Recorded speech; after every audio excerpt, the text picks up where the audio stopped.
नमस्कार, मी श्रुती चव्हाण. संध्याकाळच्या 7च्या बुलेटिन मध्ये तुमचं स्वागत आहे. तत्पूर्वी आजच्या सोने चांदीचे भाव जाणून घेऊया.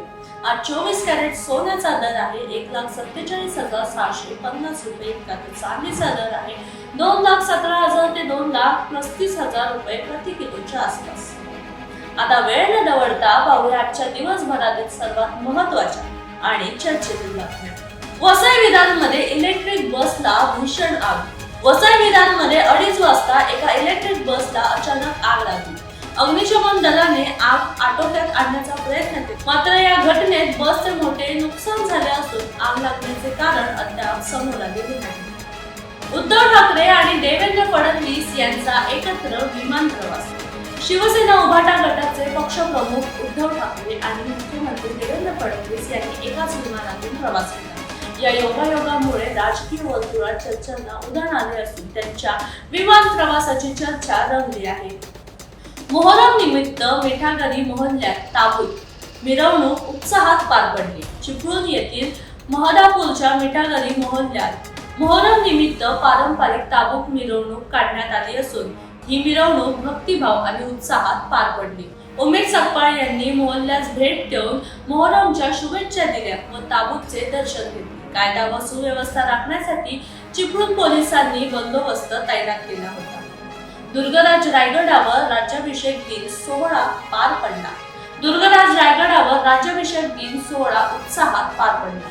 रायगड किल्ल्यावर ज्येष्ठ शुक्ल त्रयोदशी तिथीनुसार छत्रपती शिवाजी महाराज यांच्या राज्याभिषेक दिनाचा सोहळा उत्साहात पार पडला असून यावेळी हजारो शिवभक्तांनी उपस्थित राहून अभिवादन केले आणि विविध पारंपरिक कार्यक्रमांचे आयोजन करण्यात आले. उभाटातील नाराज नेते संपर्कात. गृहराज्यमंत्री योगेश कदमांचा दावा. गृहराज्यमंत्री योगेश कदम यांनी उभाटामधील अनेक नाराज लोकप्रतिनिधी आणि कार्यकर्ते आपल्या संपर्कात असल्याचा दावा केला. तसेच अधिकारी मुंडे यांच्या कामाचे कौतुक करत त्यांच्या बदलीला मुदतवाढ द्यावी अशी मागणीही त्यांनी केली आहे. भिवंडीत मोहरम निमित्त शिया समाजातील मातमी मिरवणूक शांततेत पार पडली. मोहरमच्या यौमे आशुरा निमित्त भिवंडी शहरात शिया समाजातर्फे पारंपरिक मातमी मिरवणूक मोठ्या श्रद्धा आणि शिस्तीत काढण्यात आला. मिरवणुकीदरम्यान शहरात कडक बंदोबस्त तैनात करण्यात आला.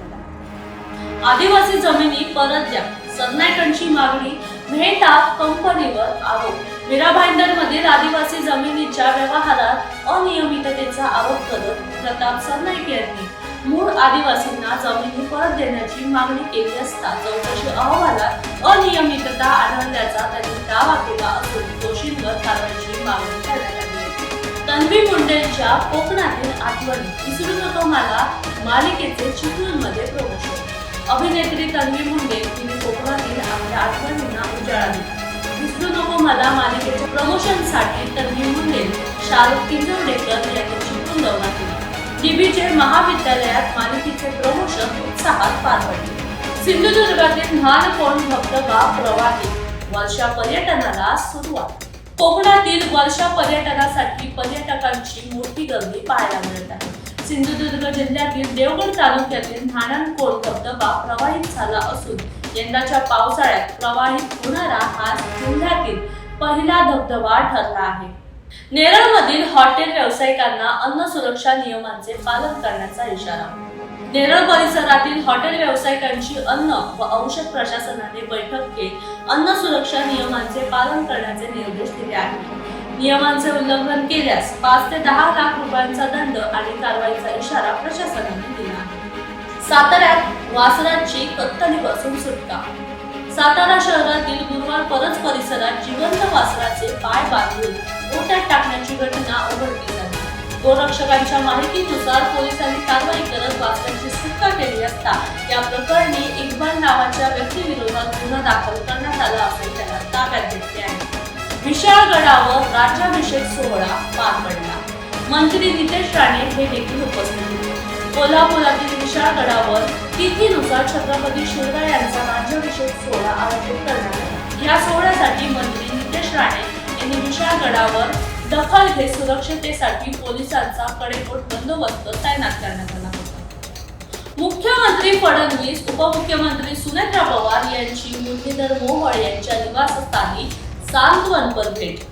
मुख्यमंत्री देवेंद्र फडणवीस आणि उपमुख्यमंत्री सुनेत्रा पवार यांनी केंद्रीय मंत्री मुरलीधर मोहोळ यांच्या निवासस्थानी भेट देत कुटुंबियांचे सांत्वन केले असता यावेळी त्यांनी दिवंगत किसनराव मोहोळ यांच्या प्रतिमेस पुष्पहार अर्पण करून श्रद्धांजली वाहिली. कडेगावात मोहरम उत्सव उत्साहात 150 फुटापर्यंतचे ताबूत ठरले आकर्षण. सांगली जिल्ह्यातील कडेगाव येथे हिंदू मुस्लिम ऐक्याचे प्रतीक असलेला मोहरम उत्सव उत्साहात पार पडला. 100 ते 150 फूट उंच ताबूत पाहण्यासाठी महाराष्ट्र आणि कर्नाटकातून हजारो भाविक दाखल झाले. सुमारे 150 वर्षांची ही परंपरा आजही सर्व समाजाच्या सहभागातून जपली जात आहे. फुटीर खासदार गेल्याने फरक पडत नाही, शिवसैनिक उद्धव ठाकरेंसोबतच राहणार. उद्धव ठाकरे यांच्या धाराशिव दौऱ्याच्या तयारीचा आढावा घेत आमदार कैलास पाटील यांनी 28 जूनच्या मेळाव्याला मोठी गर्दी केली असता हा विश्वास त्यांनी व्यक्त केला. फुटीर खासदार गेल्याने पक्षाला फरक पडत नसल्याचे त्यांनी यावेळी स्पष्ट केले. परप्रांतीय मौलानांची चौकशी करा, सोलापूर संस्थेचे प्रशासनाला निवेदन. सोलापूरच्या एकता बहुउद्देशीय संस्थेने राज्यातील मदरसे आणि मशिदींमध्ये कार्यरत परप्रांतीय मौलानांची सखोल चौकशी करून आवश्यक प्रकरणात हद्दपारीची मागणी केली आहे. नियुक्ती प्रक्रिया, पार्श्वभूमी आणि कार्यपद्धतीची पडताळणी करण्याची मागणी संस्थेकडून पत्रकार परिषदेत करण्यात आली आहे. खासदार फोडण्याचा प्रयत्न होणार नाही, काँग्रेस आणि सपा खासदार ठाम राहतील. खासदार फोडण्यासाठी टार्गेट केले जात असल्याचा दावा आमदार रोहित पवार यांनी केला. मात्र काँग्रेस आणि समाजवादी पक्षाचे खासदार फुटणार नसल्याचे यावेळी रोहित पवार यांनी सांगितले. डिलिमिटेशनसाठी आणखी 41 खासदारांची गरज असल्याचेही त्यांनी म्हटले आहे. तर शेतकरी कर्जमाफी जनजागृतीसाठी रोहित पवार यांचा बीड दौरा सध्या तीव्र आहे. बोर व्याघ्र प्रकल्पात कॅटरिनाचा जलवा, शिकारीचा थरार पर्यटकांनी अनुभवला. बोर व्याघ्र प्रकल्पातील प्रसिद्ध वाघीण BTR-3 कॅटरिना पुन्हा एकदा पर्यटकांचे आकर्षण ठरली आहे. जंगल सफारी दरम्यान पर्यटकांनी तिला शिकारीवर ताव मारताना पाहिले आणि हा दुर्मिळ क्षण कॅमेऱ्यात कैद केला. 30 जून पासून मान्सूनमुळे कोर क्षेत्रातील सफारी बंद होण्यापूर्वी मिळालेल्या या रोमांचक दर्शनामुळे पर्यटकांचा उत्साह आणखी वाढला. पातूर घाटात गजानन महाराजांच्या पालखीचे विहंगम दर्शन. श्री संत गजानन महाराजांची पालखी अकोला जिल्ह्यातील मुक्कामानंतर पंढरपूरकडे मार्गस्थ झाली आहे. पातूर घाटातील पालखी सोहळ्याचे सुंदर ड्रोन दृश्य प्रेक्षक मोहन पाटील यांनी कॅमेऱ्यात कैद केले. अंबेजोगाईत एसटी बसच्या मागे धावताना प्रवाशाचा दुर्दैवी मृत्यू. अंबेजोगाई बस स्थानकात बसमध्ये जागा पकडण्याच्या घाईत एका प्रवाशाचा मृत्यू झाला. 25 जून रोजी घडलेली ही घटना सीसीटीव्ही मध्ये कैद झाली असून बसच्या मागे धावताना धक्का लागून प्रवासी खाली पडला. बालाजी देवतरे, राहणार लातूर असे मृत प्रवाशाचे नाव असून प्राथमिक माहितीनुसार हृदयविकाराच्या झटक्याने मृत झाल्याचे सांगण्यात आले आहे. तर अशा झटपट बातम्यांचा वेगवान आढावा घेण्यासाठी नवराष्ट्राला फॉलो करायला विसरू नका. भेटूया उद्याच्या नवीन बुलेटिनसह. तोपर्यंत